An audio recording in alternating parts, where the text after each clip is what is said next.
I hope you've taken a few minutes today to thank the Lord for those that fought in World War II. And as we think about D-Day and the thousands and thousands of lives that were lost there, both in the United States and France and England, hope you've prayed for the families that lost those loved ones, as well as those surviving.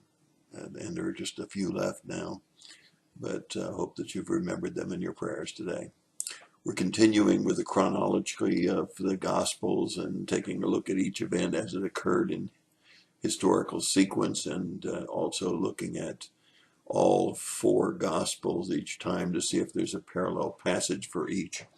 Today we're still in AD 27, early in Jesus' ministry, and we're looking at Matthew 9, and we're looking at Mark 2, and we're looking at Luke 5. And once again, there is no Gospel of John account for this particular event.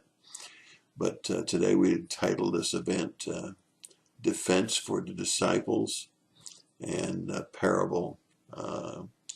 Once again, we find the scribes and the Pharisees who have been following Jesus and are trying to find fault with him, somewhat out of jealousy, some confusion about his ministry.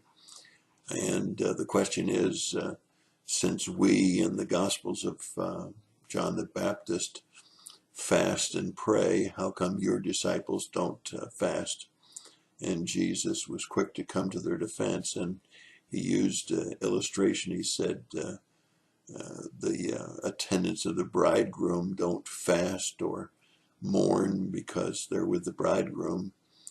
But then he quickly gives them a little foretaste of the future, and he says, but when the bridegroom is gone, then they'll fast. And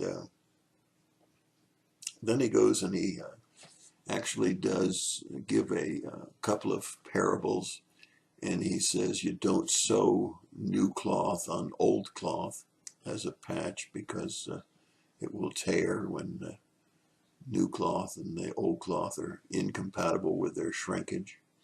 And you don't put new wine into old wineskins, because when the new wine ferments and expands, it will burst the wineskins.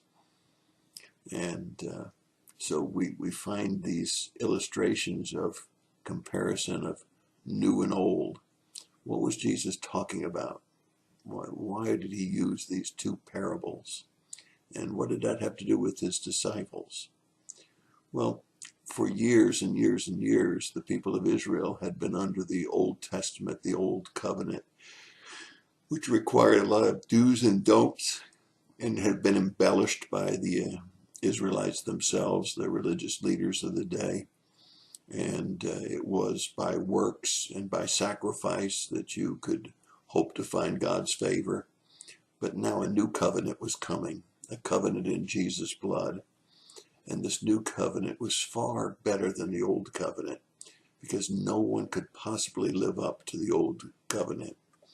But the new covenant was love, mercy, and grace. Now there's a very profound verse in the Luke account of this particular event. It's found in verse 39. And he says that people would actually say, since they had drunk the old wine is good enough. No reason to try the new. And I think that really sums it up quite well. The Pharisees and the scribes were very content with the old system of sacrifice and works, and they thought that they were righteous enough in themselves to get into heaven. But obviously Jesus was pointing their attention to the fact that the new wine was so far superior. The new covenant was going to be so far in advance of anything that had been offered in the old covenant, with love, mercy, and grace, and not works and not sacrifice. It's a wonderful thing when you think about God's mercy, his grace, and his love for us, that he sent his son Jesus to die for our sins. And that's my thought for the day.